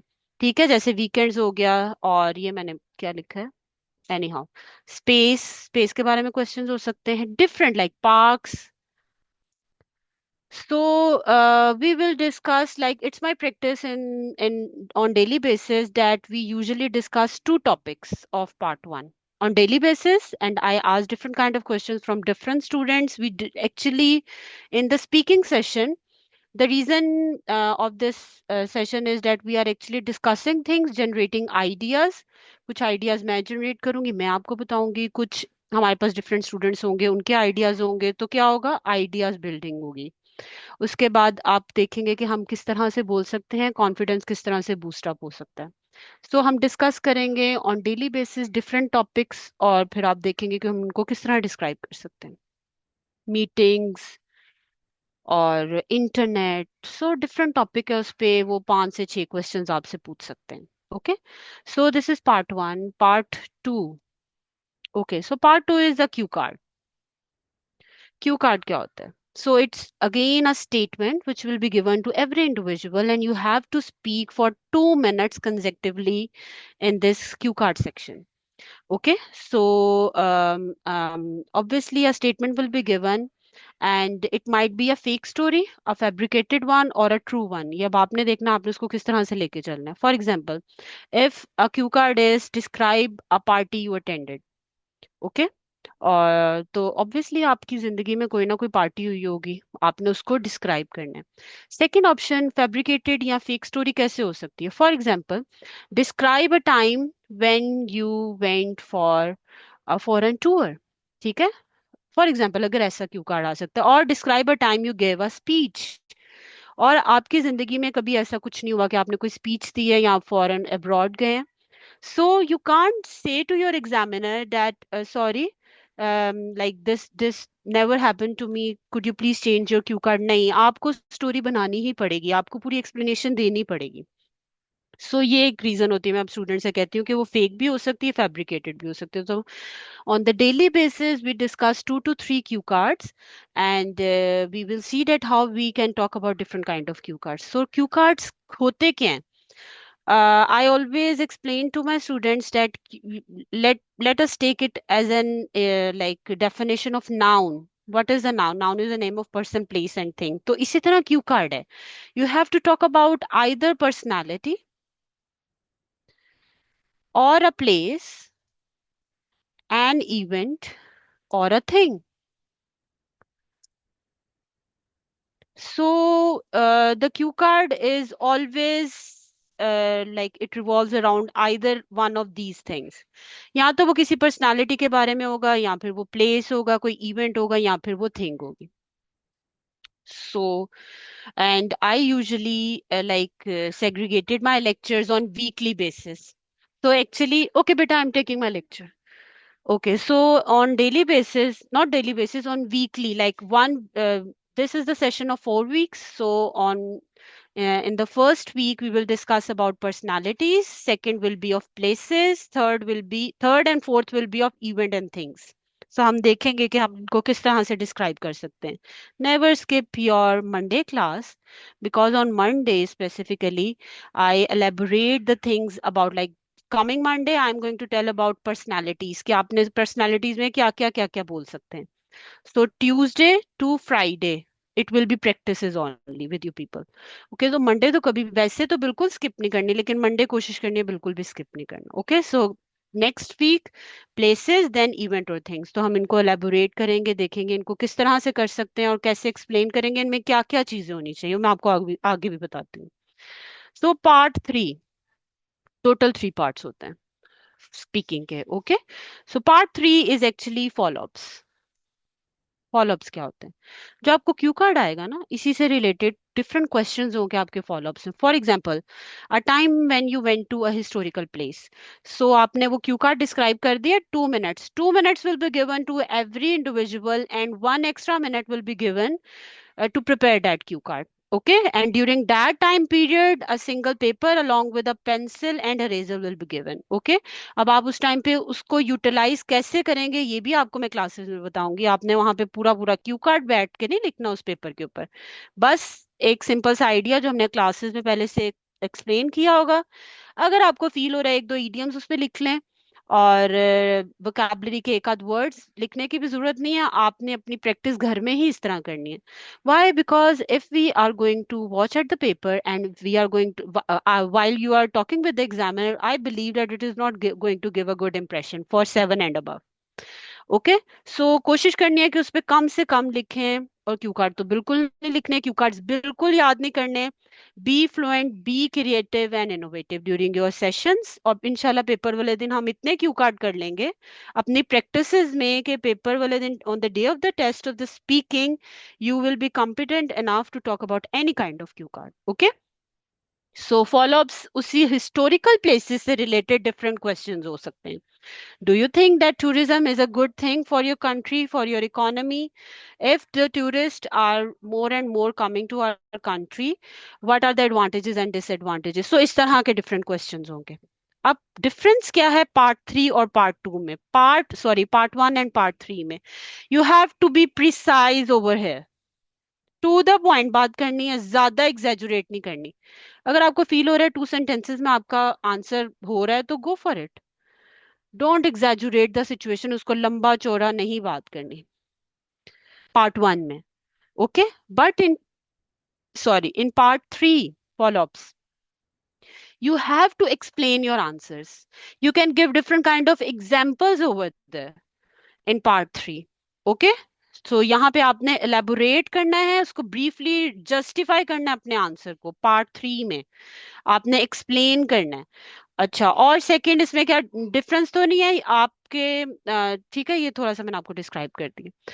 So there are for every kind of modules there are some IELTS descriptors. Same is the case with speaking. So they are going to evaluate you according to your fluency, pronunciation, how you are going to pronounce different kind of words, then your grammatical structure and lexical resources. You have to take care of all of these form like descriptors for every kind of modules. Same is the case with speaking. Take care of all these things. और अगर आप if your people are aiming for 7 and above, your pronunciation must be accurate, your grammatical structure must be accurate. देख लेते हैं इन थोड़े से descriptors को और फिर उसके बाद हम इसको wind up करते हैं। So fluency, obviously you have to be fluent. Okay, आपने देखना है कि आप किस तरह से बोलते चले जा रहे हैं, और आपको एग्जामिनर मतलब रुक नहीं रहे हैं, पॉजेस बहुत लंबे लंबे नहीं दे रहे, और बहुत खूबसूरती से बोल रहे हैं। ये नहीं कि आप एक लंबा सोच रहे हैं 1 to 2 मिनट्स इसके आंसर के लिए, नो, फ्लुएंसी में आप वो ये चीजें देखेंगे। ग्रामेटिकल स्ट्रक्चर में, so what I usually recommend, it is also for writing, sir तो एक्सपर्ट हैं, आपको खुद ज्यादा बेहतर बताएंगे। Anyhow for speaking and writing I always recommend that go for different grammatical structures. So आप क्या यूज कर सकते हैं, लाइक व्हेन, विच यूज करें अपने सेंटेंसेस में, इफ का इस्तेमाल करें, नॉट ओनली का करें, जहां आपको महसूस हो रहा है आप ये कर सकते हैं गो फॉर इट। इसके अलावा भी बहुत ज्यादा है। वाइल यूज करें if you are feeling that there is a contraction और contradiction between 2 sentences, go for it while. Okay, whereas वो लगाएं यहाँ पे, हाउएवर, डिफरेंट कंजंक्शंस आर, मतलब सर अपने ग्रामर के लेक्चर्स में बताएंगे, उनको आपने यहाँ पे भी फॉलो करना है स्पीकिंग में। ठीक है, सो इसके अलावा भी बहुत चीजें हैं ग्रामर में, but go for some basic things if you want to. ठीक है, तो इन चीजों का जरूर इस्तेमाल करें जो बहुत अच्छा इंप्रेशन देता है What's the difference between life and the urban and the rural areas? Go for the words while, whereas, however, statement in between the like contradiction, contradictory statements, इनके दरमियान में यूज करें, शुरू में यूज करें, आपको पता होना चाहिए इसको किस तरह से यूज करना है. सो ग्रामर में वो देखेंगे ये चीजें. इसके अलावा they will go for your tenses. Take care of your tenses. Okay. If the cue card and the situation is in the past, go for past tenses. Okay. Past में simple कुछ चीजें याद कर लें, कुछ rules हैं, like go for the second form of the verb, had के साथ third form लगानी है, was और were के साथ first form के साथ ing. If it is an active voice और passive voice में third form. ठीक. तो आपने इन चीजों को tenses को गौर से देखना है. क्यू कार्ड पास्ट में है, तो सारा क्यू कार्ड पास्ट में होगा. आपने यहाँ पे ब्लंडर्स नहीं मारने. और प्रेजेंट, तो गो फॉर प्रेजेंट टेंसेस. आप क्यू कार्ड पढ़ेंगे, वो जो आपके क्यू कार्ड आगे रखेंगे, उसी से स्टेटमेंट से आपको पता चल जाएगा either it is in present, past और फ्यूचर. फ्यूचर तो आने के बहुत कम चांसेस होते हैं. Most of the time cue cards are about past, and like 40% it is about present, 10% chances हैं future के, और 50% मेरे ख्याल से past के cue cards आते हैं. ओके. सो आपने टेंसेस का बहुत ज्यादा ध्यान रखना है. If it is present, go for first form of the verb. Go for present indefinite for your regular routine, and use have and has with third form of verb. Is am are लगाएं. आपने इन चीजों को देखना है. Practice में हम रोज देखेंगे हम इन चीजों को किस तरह से लेके चल सकते हैं. So next is the pronunciation. आपने वर्ड्स को कैसे प्रोनाउंस करना है. For example, it's preferred, not prefer. तो हम लोग क्योंकि नेटिव उर्दू स्पीकर हैं, हमारे में काफी चीजें हमारी प्रोनाउंसिएशन में जो है वो चली जाती हैं. आपने इस चीज को बहुत ज्यादा गौर से देखना है. हम कुछ वर्ड्स हैं, मैं बता दूंगी आपको क्लास में जहां मुझे फील होगा, जो चीजें करेक्ट करवाऊंगी कोशिश करनी है. उसके अलावा go for Google, and you can use, like, write the word over there if you are feeling that you are not like speaking that word properly. आप गूगल से हेल्प लें और वो आपको बकायदा ऑडियो उसकी आप अगर कैम्ब्रिज की डिक्शनरी ओपन करेंगे तो आपको ऑडियो में वो बता सकते हैं कि वर्ड्स कैसे आप प्रोनाउंस कर सकते हैं. Use it. Okay.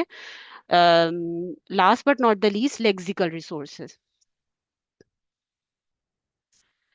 Okay. Lexical resources, आपकी vocabulary must be excellent. Okay.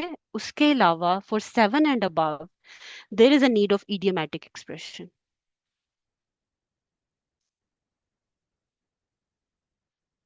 Vocabulary को इस तरह तैयार कर लें, सर अपने लेक्चर में ऑलरेडी बता चुके हैं. तो वोकैबुलरी को ऐसे याद करें that you are going to use it not only in the writing but also in the speaking as well. It is also going to be helpful for you in reading and listening as well. ठीक है. तो reading में भी obviously आप सुनेंगे तो आपको, listening में सुनेंगे तो आपको समझ आएगी वर्ड्स क्या हैं, और रीडिंग से भी आप अपने लेक्सिकल रिसोर्सेज यानी कि वोकैबुलरी को निकाल सकते हैं, चोक आउट कर सकते हैं. ये मैं अपनी प्रैक्टिस में ऐसे ही करती थी. एक तो मैं अपना रीडिंग का मटेरियल बहुत ज्यादा यूज करती थी, और दूसरा सर के लिखे हुए मटेरियल में से भी आप अपनी वोकैबुलरी को निकाल सकते हैं. So this was my practice when I was student. ठीक है. तो आपने ना सिर्फ वोकैबुलरी देखनी है, वोकैबुलरी का usage, where you can use it, its collocation, आप उसको कैसे यूज कर सकते हैं, उसके बाद क्या यूज करेंगे, टू फोर, इस तरह की चीजें आपने जरूर देखनी है, और ये आपको रीडिंग बहुत ज्यादा हेल्प करेगी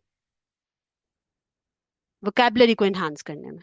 बिकॉज जो हमारे कैम्ब्रिज की बुक्स हैं उसमें ऑलरेडी बहुत अच्छी वोकैबुलरी है. अगर आप रीडिंग रोज on the daily basis, if you are doing reading, chalk out some good and impressive vocabulary words from there. Okay. So आप अपनी ग्रामर को बहुत अच्छा करेंगे. उसके बाद लेक्सिकल रिसोर्सेज जिसमें कि आपकी वोकैबुलरी है और idiomatic expression. So I will try my level best to introduce like at least 1 or 2 idioms on daily basis. What you people have to do, try to memorize those idioms, try to use it on at like appropriate place. कहाँ आप उन idioms को use कर सकते हैं. कुछ common feelings हैं, उनको भी अगर आप याद कर लें जो हर ह्यूमन बीइंग में होती हैं, तो आप उनको कहीं ना कहीं फिट कर लेंगे. फॉर एग्जाम्पल, लाइक हैप्पीनेस, हर कोई खुश होता है. सैडनेस, टायर्डनेस, एंजाइटी, ठीक है, angriness, so these are some feelings which are common in every individual. So अगर आप एक फीलिंग का एक ईडियम भी याद कर लें तो उसको आप इजीली कहीं ना कहीं अकोमोडेट कर देंगे। सो फॉर वोकैबुलरी तो आपकी अच्छी होनी ही होनी चाहिए। आपने देखना है टॉपिक रिलेटेड वोकैबुलरी आप किस टॉपिक पे कहाँ यूज कर रहे हैं। फॉर एग्जाम्पल, अगर एक टॉपिक मेरे सामने आता है रीडिंग, ओके, मेरे माइंड में फौरन कुछ वर्ड्स हैं जो क्लिक कर जाते हैं, ये मैंने बोलने ही बोलने हैं। ठीक है, जैसे कि avid reader, relish reader, a book worm, idiomatic expression, तीन चार चीजें हैं जो क्लिक कर जाती हैं। इसी तरह आपकी जब जैसे जैसे प्रैक्टिस होगी कुछ चीजें आपके माइंड में क्लिक करना, ये टॉपिक आ गए, ये तो बोलना ही बोलना है। ठीक है, माइंड में वोकैबुलरी आ गए, now what you are going to do, now you are going to sprinkle whole of those vocabulary words, idiomatic expression in your cue card. एक जगह पे नहीं बोल देने कि एक ही सेंटेंस में दो दो तीन तीन हाई फाई वोकैबुलरी के वर्ड, ये भी अच्छा इंप्रेशन नहीं देता until and unless you are proficient. Okay, so idioms के लिए एक टिप मैं अपने स्टूडेंट्स को देती हूँ, go for one idiomatic expression at part one, in part one, at least two in part two, and one again, one in part three. Okay, excessive usage of something, it is also going to like spoil your cue card or your speaking session. ये भी नहीं कि हर line में आप एक idiom डालें, no, not at all. Okay, so ये कुछ a little, it's like a little bit of introduction of speaking. Inshallah, from Monday, we will discuss the things. Firstly, regarding personality, one type of introduction करेंगे, और बाकी वक्त के साथ साथ चीजें हमारी improve होती चली जाएंगी. Hope so, inshallah. Ji, over to you, sir. These students, if you want to ask any question regarding any of the module or anything which strikes into your mind, you may ask, please. Speaking, reading, writing, listening, कोई भी question पूछना चाहें preparation से मतलब कुछ भी, उर्दू में पूछें, अंग्रेजी में पूछें, जो दिल में आता पूछें।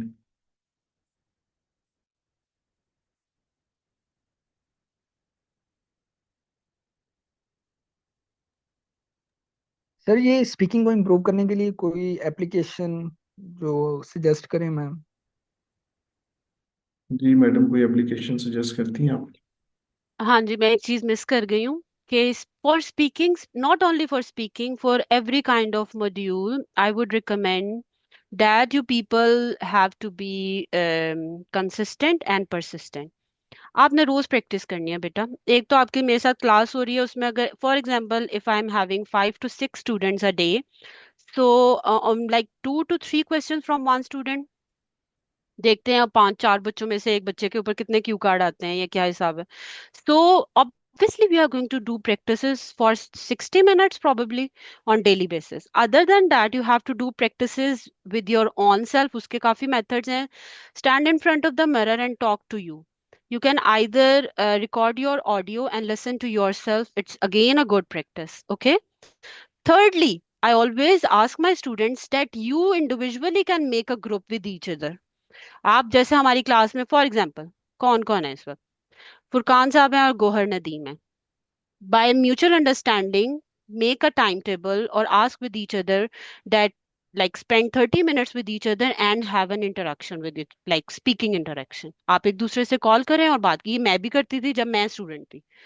ओके, अच्छा, chat GPT, it is I believe it is a good artificial intelligence application, आप उसको डाउनलोड करें, आप उससे भी यूज कर सकते हैं। ये सर ने बताई हुई है, मैंने भी अपने वक्त में उसको यूज किया था, अब तो उसमें राइटिंग काफी हो गया है।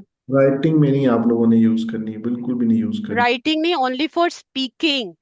हाँ जी। स्पीकिंग के लिए आपने उसको यूज कर सकते हैं, and you can ask from the application that I am going for the speaking test, could you please take my test.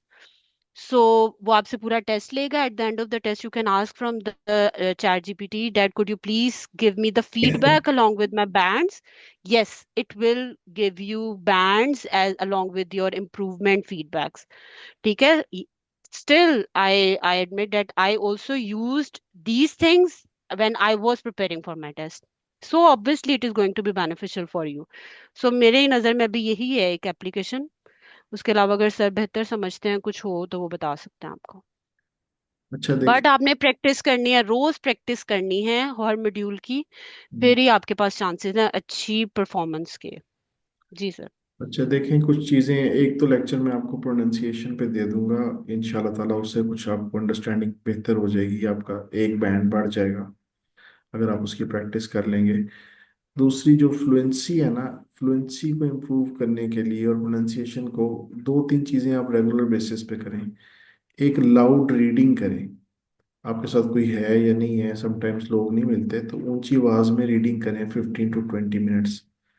दूसरा, आपने शेडोइंग की एक टेक्निक होती है कि अंग्रेज़ों के पीछे पीछे 6 मिनट इंग्लिश लगा लें, उनके पीछे पीछे डायलॉग्स को रिपीट करें। ये भी काम आपने तकरीबन 10 to 15 minutes every day you will do it.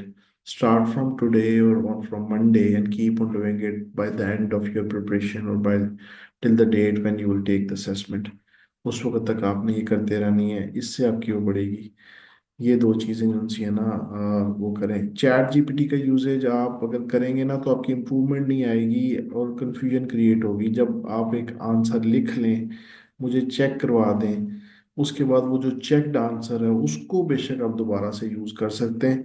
लेकिन जैसे हम लोग ये वर्ड, माइक्रोसॉफ्ट वर्ड यूज़ करते हैं ना, तो 20-20 साल से, 5-5 साल से, 10-10 साल से हमारे स्पेलिंग इंप्रूव नहीं हुए। जैसे हम कैलकुलेटर यूज़ करते हैं तो अब हमारा मेंटल मैथ वो नहीं रहा, हम रिलाय करना शुरू कर देते हैं। जब आप ओवरली रिलाय करेंगे इन सॉफ्टवेयर्स के ऊपर तो आपकी जो अपनी एबिलिटी है वो कंप्रोमाइज हो जाएगी, खासतौर पे क्रिएटिव एबिलिटी। आपका ब्रेन स्ट्रगल करने की बजाय पूरी तौर पे डिपेंड करना शुरू कर देगा डिफरेंट एप्लीकेशंस पे, मशीन के ऊपर। तो वो जो आपके अंदर जो बेसिकली तोड़ फोड़, जब भी क्रिएटिविटी होती है ना तो काफ़ी तोड़ फोड़ होती है। कहीं पे भी दुनिया में देख लें, ज़मीन भी बनी थी तो बिग बैंग हुआ था और सारा कुछ। तो जमीन के अंदर कोई भी जब क्रिएटिविटी होगी ना तो एक दफा चीजें तोड़ फोड़ का शिकार होंगी। तो कहने का मकसद ये है कि ये ना, हमारा जब हम सीख रहे होते हैं, जो हमारी कॉग्निटिव एबिलिटी है, लर्निंग प्रोसेस है, उसके अंदर प्रोसेस एक एक एवोल्यूशनरी प्रोसेस है। डिफरेंट स्टेजेस में से आप गुजरते हैं, उसके बाद फिर आहिस्ता आहिस्ता आप रिफाइंड होते हैं, और फिर एंड में मशीन को यूज़ करें। मैं नहीं मना करता, आई एम नॉट टेक्नोफोब, टेक्नोलॉजी से कोई फोबिया नहीं है। लेकिन कहने का मकसद ये है कि देखा है एक्सपीरियंस करके पिछले 2 महीने में कि कुछ स्टूडेंट्स इंप्रूव करके चले गए, और जो चैट जीपीटी पे काम करते रहे वो वहीं के वहीं खड़े हैं। वो अपने बार बार एसेस को, पैराग्राफ्स को, सेंटेंसेस को उसी से लेते हैं, ठीक करते हैं, पता भी लग जाता है 1 सेकंड के अंदर कि ये आपका अपना लिखा हुआ है या उसका है। दूसरा ये कि जब आपकी असेसमेंट ठीक नहीं होगी, हम गलतियां नहीं निकाल पाएंगे, तो फिर हम सजेस्ट नहीं कर पाएंगे। हाँ, अगर मैं आपको कहता हूँ कि आर्टिकल्स को इम्प्रूव करें, तो आर्टिकल्स को इम्प्रूव करने के लिए आप चैट जीपीटी का यूजेज कर सकते हैं, आप डिफरेंट एक्सरसाइजेस कर सकते हैं। ठीक है। दूसरी बात यह है कि कोई भी मैकेनिकल चीज़ है ना, 90s के अंदर ऑडियो लिंगुअल मेथड इजाद हुआ था। एक सेकेंड में, आप जाना चाह रही हैं? मेरा पोस्ट आ जाएगा मेरे पास, चले तो। जी सर, मैं लीव। जी जी, प्लीज प्लीज, थैंक यू भाई। जी, thank you sir, thank you. Audio lingual method use हुआ था ना, तो उसको ऑब्सलीट हो गया बाद में। रीजन ये थी कि उसमें कुछ देर के लिए तो लोगों ने बड़ा कंफर्टेबल फील किया, और उसके बाद फिर आहिस्ता आहिस्ता देखा, उसे तंग आ गए थे। चैट जीपीटी शुरू में एक बड़ी अपीलिंग है, बड़ी आपको, mean it is captivating, but with the passage of time you start, you feel bore. 1-2 महीने के बाद फिर आप उससे बात नहीं करेंगे, because you know this is machine, this is not human, right. तो आपको इंसान को इंसान ही चाहिए होता है, जिसमें इमोशंस हों, बातचीत करें, मोटिवेट एक दूसरे को करें, सिखाएं। एक इन्वायरमेंट होता है जो जिसमें वो करते हैं। तो मैं ये कहता हूँ कि उसको यूज करें, लेकिन जब आप ऐसे लिख रहे हो और उसको चेक करवा रहे हो, और खास तौर पे उससे कोई सुजेशन ना लें। आइल्स के बैंड डिस्क्रिप्टर्स डिफरेंट हैं, इसमें फॉर्मल एकेडमिक राइटिंग यूज होती है, वो जनरल राइटिंग के पॉइंट ऑफ व्यू से चेक कर रहा होता है। ठीक है। वो हो सकता है आपको जरा रॉन्ग सजेशंस दे दे, कुछ उसके अपने, जैसे एक वर्ड यूज है, डल वेंटो का वर्ड यूज करता है राइटिंग में।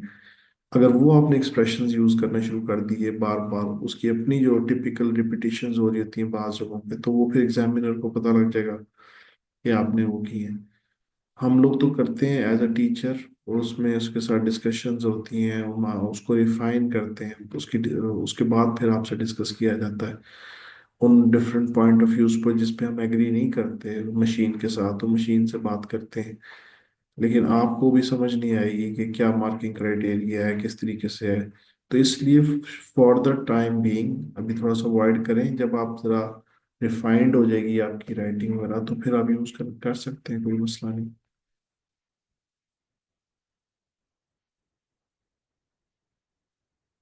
Excuse me sir. जी जी। ये मैं पूछना चाह रहा था कि जो इडियम्स वगैरह हम प्रिपेयर करते हैं, क्या राइटिंग के लिए और लिसनिंग के लिए कोई डिफरेंस है कि जी ये इडियम्स जो से हैं ये आपको सॉरी स्पीकिंग में बोलने चाहिए, या ये इडियम्स आप फॉर्मल राइटिंग में यूज करें, या ये सेम यूज हो जाते हैं? राइटिंग में आप इडियोमैटिक एक्सप्रेशंस को नहीं यूज़ करेंगे, स्पीकिंग के अंदर आप यूज़ करेंगे। स्पीकिंग के बैंड डिस्क्रिप्टर्स में क्या आप यूज़ करेंगे, नेटिव लाइक यूज़ करने हैं। जो जर्नल आपको बीबीसी में डिफरेंट सीजन्स के अंदर, अच्छा इसमें फॉर्मल एकेडमिक राइटिंग होती है हमारी। इसी तरीके से आप ओवर यूज ईडियम्स का भी नहीं करेंगे। लेकिन जो आपकी लैंग्वेज है ना, ये बात हो रही है 8, 8.5 और 9 बैंड की। वहां पे आपके you must be close to native speakers. Sometimes we use different words and different expressions. Our jargons are different. The way we construct sentences, it is entirely different the way some native people they construct sentences.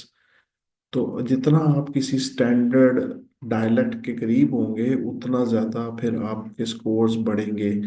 9, 8.5 में तो ये चीज़ें बहुत ज़्यादा देखी जा रही होती हैं। 7.5, 8 बैंड तक कोई इतना मसला नहीं होता। 8 में होता है, 8, 8.5, 9 में। 7.5 तक कोई ऐसी प्रॉब्लम नहीं होती। लेकिन इडियोमैटिक एक्सप्रेशंस को कम से कम उनकी रूब्रिक में आपको शो होना चाहिए कि 5, 7, 8 आपने यूज़ किए। इडियोमैटिकल एक्सप्रेशंस के अलावा, जैसे इडियोमैटिक एक्सप्रेशंस और चीज़ हैं, प्रोवर्ब्स और चीज़ हैं, और फ्रेजल वर्ब्स और चीज़ हैं। ये तीन चीज़ें अलग-अलग से हैं। फिर फ्रेजल वर्ब तो जैसे ना सिंगल आउट है, अभी बोल रही थी मैडम, और डिफरेंट किस्म के वर्ड्स और बोल रही थी। अच्छा इसमें एक होता है आपके फिगरेटिव यूज होता है, ठीक है ना, उसको भी आप यूज कर सकते हैं।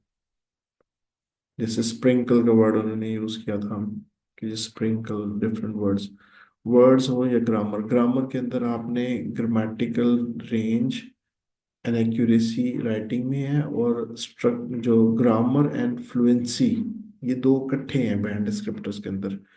यानी आपने कोहेरेंट भी होना है, sorry fluency and coherence, fluent भी होना है और साथ रेलेवेंट भी होना है। ये नहीं कि इधर उधर की बातें करते जाए तो फ्लुएंसी में 9 बैंड ले जाएंगे आप। जैसे मैं कोई कोई ऐसे ही सुनाना शुरू कर दूं, कोई बंदा कुछ भी सवाल पूछे, फ्लुएंट तो मैं हो गया, वोकैबलरी मेरी गलत होगी, रेलेवेंट नहीं मैं रहा। लेकिन अगर मैं इसमें 9 बैंड ले जाऊं फ्लुएंसी में, तो मेरा तो बाकी 4, 4.5, 5 है, तो कलेक्टिवली मेरा 6.5 हो गया ना। तो उसलिए उन्होंने मार्किंग स्कीम में फ्लुएंसी के साथ कोहेरेंस को डाला हुआ है कि दो चीजें आप इकट्ठी करेंगे तो फिर आप आगे चल पड़ेंगे। ये चीजें साथ साथ डिस्कस होती रहेंगी, जैसे जैसे टीचर्स बताते जाएं आप करते जाएं, बस हो जाएगा इंशाल्लाह।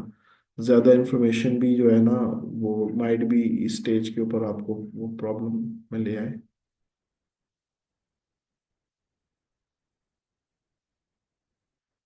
और कोई चीज?